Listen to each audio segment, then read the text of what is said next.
سجل بطريقة اللاعبين الكبار وهو فعلا من الكبار.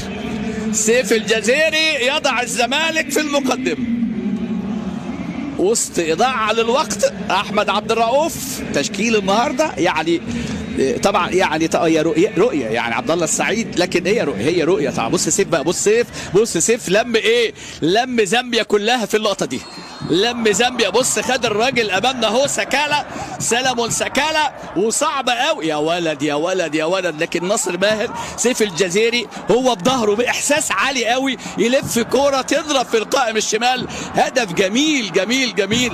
صحيح القائم الشمال خدمه، لكن هي بالنيات يا ابني، هي بالنيات.